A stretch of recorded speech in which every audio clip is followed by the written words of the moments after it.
Chapter 5. The Quid Obscurum of Battles. Everyone is acquainted with the first phase of this battle.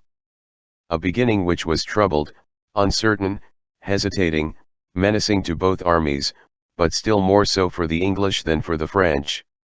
It had rained all night, the earth had been cut up by the downpour, the water had accumulated here and there in the hollows of the plain as if in casks. At some points the gear of the artillery carriages was buried up to the axles, the circingles of the horses were dripping with liquid mud.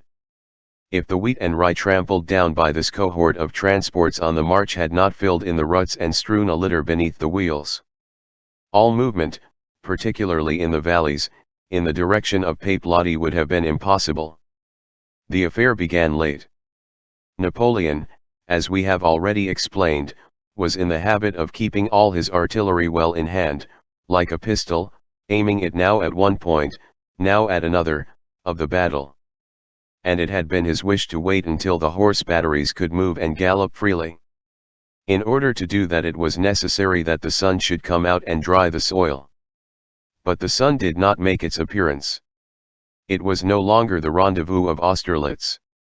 When the first cannon was fired, the English general, Colville, looked at his watch, and noted that it was 35 minutes past 11.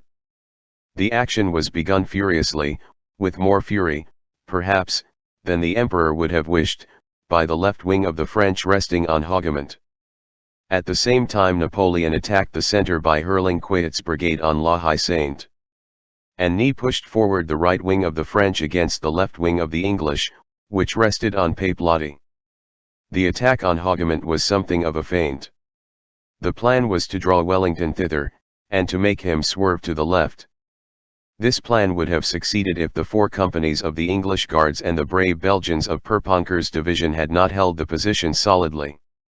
And Wellington, instead of massing his troops there, could confine himself to dispatching thither, as reinforcements, only 4 more companies of Guards and 1 battalion from Brunswick. The attack of the right wing of the French on Papelotte was calculated, in fact, to overthrow the English left, to cut off the road to Brussels, to bar the passage against possible Prussians, to force Mont Saint-Jean, to turn Wellington back on Hapgood, thence on Braine-l'Alleud, thence on Halle. Nothing easier. With the exception of a few incidents this attack succeeded. Papelotte was taken. La Haye Sainte was carried. A detail to be noted.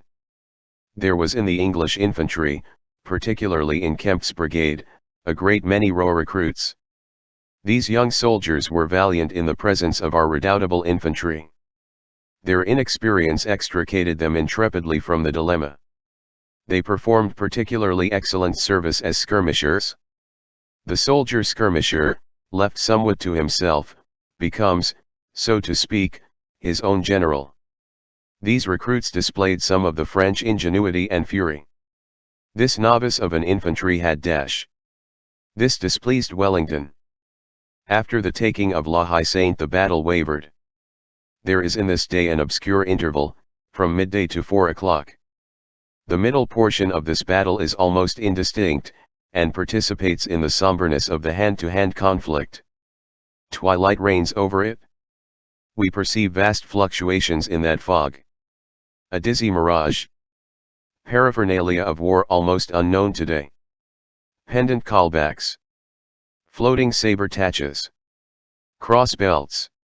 Cartridge boxes for grenades. Hussar dolmans. Red boots with 1,000 wrinkles. Heavy shakos garlanded with torsades. The almost black infantry of Brunswick mingled with the scarlet infantry of England. The English soldiers with great white circular pads on the slopes of their shoulders for epaulettes. The Hanoverian light horse with their oblong casques of leather, with brass hands and red horsetails, the Scotch with their bare knees and plaids, the great white gaiters of our grenadiers.